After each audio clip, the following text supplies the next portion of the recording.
نبوت کی تعریف کی طرف اب شرعی تقاضے سے میں بڑھنا چاہتا ہوں. یہ تو میں نے عقلی اعتبار سے اس کی ایک مثال یہ بھی سمجھ لیجیے آپ, جو بڑی قیمتی مثال یہاں پر میں دینے جا رہا ہوں, جو امام غزالی نے رحمہ اللہ نے اپنے دور کے اسلام کے منکرین یونانی فلسفروں کے ساتھ جب مناظرے کیے تو جب انہوں نے پوچھا کہ نبی کون ہے تو آپ نے ایک بڑی پیاری بات کی. دیکھنے کے لیے کیا چیز ہے؟ انہوں نے کہا آنکھ.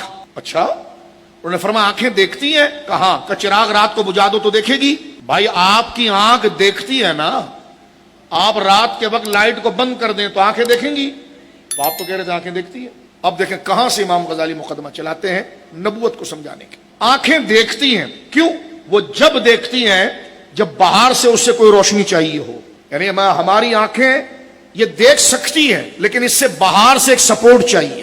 اگر سورج نہ نکلا ہوا ہو, دن کا اجالا نہ ہو, یا اندھیرے میں لائٹ اور روشنی نہ ہو, تو آنکھ میں دیکھنے کی صلاحیت ہونے کے باوجود وہ کسی چیز کا مشاہدہ نہیں کر سکتی, اس لیے کہ اسے دیکھنے کے لیے باہر سے ایک نور کی ضرورت ہے, ایک روشنی کی ضرورت ہے.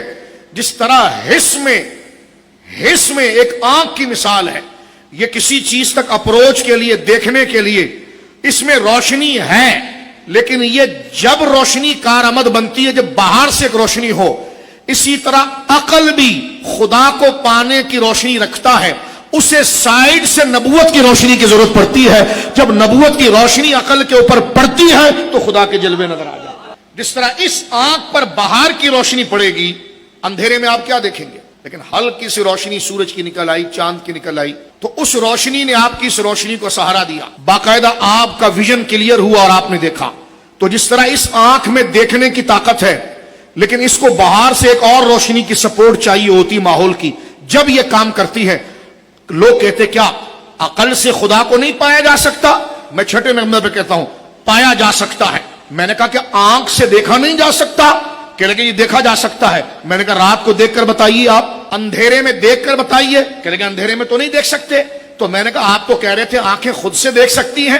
کہ یہ تو ہے, آنکھ میں صلاحیت ہے دیکھنے کی لیکن مکمل نہیں ہے, یہ باہر سے کسی روشنی کی محتاج ہوتی ہے. جب وہ روشنی کا فیض اس سے ملتا ہے اس کی صلاحیتیں اس وقت ایکٹیویٹ ہوتی ہے. تو میں نے کہا اسی طرح عقل خدا تک اپروچ رکھتی ہے لیکن خود سے نہیں رکھتی, یہ اندھیرے میں ہے. اس سے جب نبوت کی روشنی کا سہارا ملتا ہے تو یہ ایکٹیویٹ ہو جاتی ہے اور خدا کا پتہ پاتی ہے. تو میں نے اس کو آپ کے سامنے موجودہ جاہل ایتھس ملعونین کے جواب پر اور فساد اور جاہل پاگلوں کے جواب پر میں نے آپ کے سامنے یہ چند عقلی مثالیں پیش کی ہے.